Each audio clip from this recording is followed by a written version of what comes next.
As far as smartphone trends go, 2017 has to be the year of taller, bezel-less phones.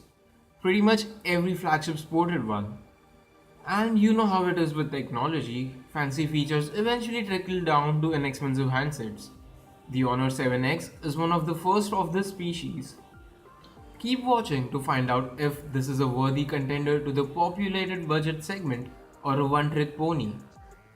After having used this phone for a few weeks, the experience in hand was great with an asterisk.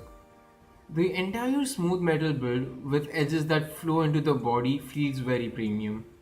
That is something that has trickled down from the beautiful flagships by Honor and Huawei.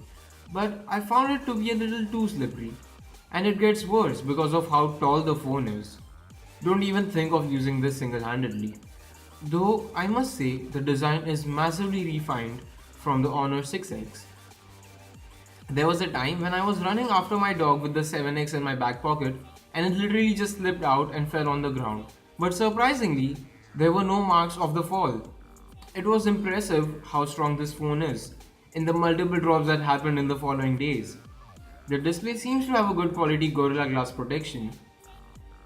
This phone exists to make a point, to show that 18:9 displays can be made more accessible, and it succeeds at that. This is a 6-inch 1080p LCD display with a best-in-class 77% screen-to-body ratio. There is no tint shift a la AMOLED displays, and there are many settings to change the screen density and color temperature to suit your liking. The color accuracy was pretty high and the display didn't catch too many smudges. Outdoor visibility was a little underwhelming, but that's probably due to how reflective the screen is. Content consumption on this phone was really enjoyable. Here's something that I think I'm going to say in a lot of future videos. 18:9 displays are the way to go for smartphones. It's almost a paradigm shift, something like when we moved on from 4:3 to widescreen televisions. Yes, not every app is optimized to enjoy the extra 12.5% screen real estate, but now that Google, along with many other manufacturers, has phones with taller displays, I think it will grow into a better experience over time. The YouTube app is a good example of this. This phone wants to make you rethink that taller displays are only for expensive phones. The good stuff continues on the back with the fingerprint scanner, which was really fast. There are also gestures that help you pull down the notification tray and also swipe through photos in the gallery, though the latter works only in the proprietary gallery app. I won't support the argument that a scanner on the back is in a better position as that's where the finger naturally rests, as this phone is too tall to pull that off gracefully. Maybe people with bigger hands will have a better time. The software package is EMUI 5.1 built on top of Android Nougat. It isn't the confused mess of features that the honors of the yesteryears were and has become a lot more responsive. This is one of the few phones whose non-close to stock Android I enjoyed using. Nope, there's no word on the Oreo update, but the ample customizations possible make it an easier pill to swallow. You can choose to either enable or disable the app drawer, you can change the layout of the navigation keys, or you can have a fancy floating dock around.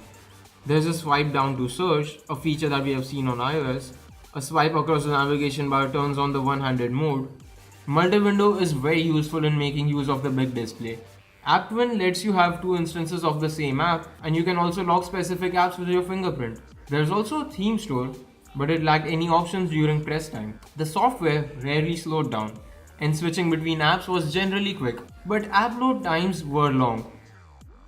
I don't know if that's the fault of the 4 gigs of RAM or the octa-core Kirin 659 processor.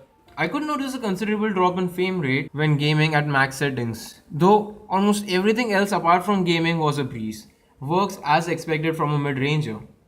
That software and silicon combined with a decent 3340 mAh battery gave enough juice to last a whole day.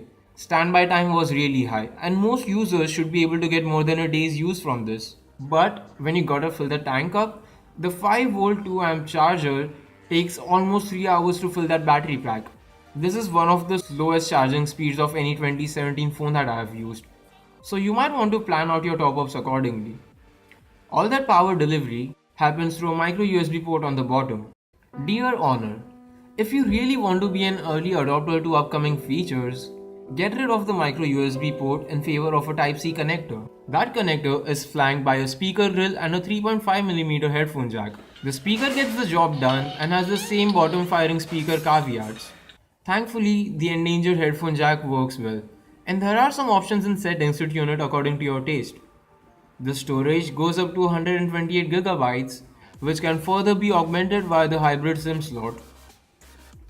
So does this mean this phone is the new champion of the budget space? I will have to say no, because of one weak link in the otherwise great package, the cameras. Huawei's partnership with Leica has produced some of the best camera optics in the industry. While it might be wrong to expect that in a cheaper package, I was so taken aback by the camera performance that I actually procured another unit to see if I had a faulty device. That is also the reason why some of the footage here is in a black phone while the other uses the gold variant. Thanks to the genius developers at XDA, we can just port the Google Pixel 2 camera app and continue the game, right? No, not so easy. The app won't work on either of my devices, which was unusual and disappointing. In its current state, the cameras are poor in anything but the most ideal lighting conditions. If you have noticed, there are two sensors on the back, a 16 megapixel primary shooter with a 2 megapixel depth sensor as its sidekick. After having used the Pixel 2, I'm kinda confused about the need for a secondary lens, and this phone does nothing to change that. As soon as you open the app, you see how poorly the screen area has been used, owing to a black bar on almost one third of the screen. Oh, and there's no way to shoot 16:9 images here. There's a wide aperture mode that is supposed to mimic higher end cameras, but the output appears to be very fake. The portrait mode also has a bokeh mode, which was better. Here you can also toggle the beauty mode on, whose results were way more realistic than other Chinese phones. Moving picture mode is like live pictures on iPhones, but comes to life only when viewed in the stock gallery. The front camera is an 8 megapixel shooter, which was good and also has an option to blur the background. All the features and software extras are located on a screen to the left, which is good for keeping the UI clutter free, but I prefer the basics like HDR to be more easily accessible. The resultant images did a good job at recovering details in the highlights and the shadows. There's also a Pro Photo mode that gives manual control over ISO, shutter speed, white balance, focus, etc. The shutter speed can go up to 8 seconds. The night shot mode was nonsense. Apparently it exposes for a few seconds, but the images were worse than what I could get from the auto mode. There are some filters available too if you enjoy those. Oh, and remember the Pro video mode that I talked about in my hands-on? Well, it gives you control only over the metering, focus and white balance, all of which you can pretty much play around with in post. The video capture abilities stop at 1080p at 30 fps. There's no OIS, but the resultant footage isn't very bad. What was bad was the slow motion. Firstly, it records at a measly 480p resolution, which I'm ashamed to share anywhere. Secondly, more often than not, it doesn't kick in. I thought it was an implementation like that on an iPhone, where the most important frames would get slowed down. But nope. According to metadata, it was VGA at 120 fps, but there was no way to play it back in slow motion. There's an option to enable quick snapshot at the double press of the volume down key, but the results will usually be unusable. You might be able to get better images from the camera if you take your time, but that isn't always possible. This camera inconsistency is my biggest concern. Here, have a look at the photos as we roll into the verdict.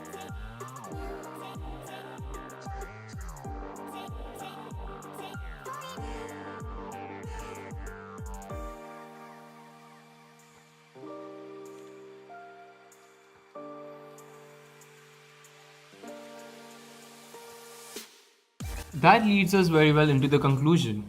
In a bubble, the Honor 7X is a very good package, especially if the camera is not your top priority. But in the markets it is launching in, there are also competitors like the Moto G5 and the Xiaomi A1, both of which are better complete packages and thus easier recommendations. But if you think you'll really enjoy that superb display and want to feel more in 2017, then the Honor 7X is perfect for you. We should always support companies that are trying to push the boundaries of their price bracket, and I applaud Honor for their first attempt in this unexplored segment. Stay subscribed to EOTO as we discover other exciting pieces of technology. Thanks for watching!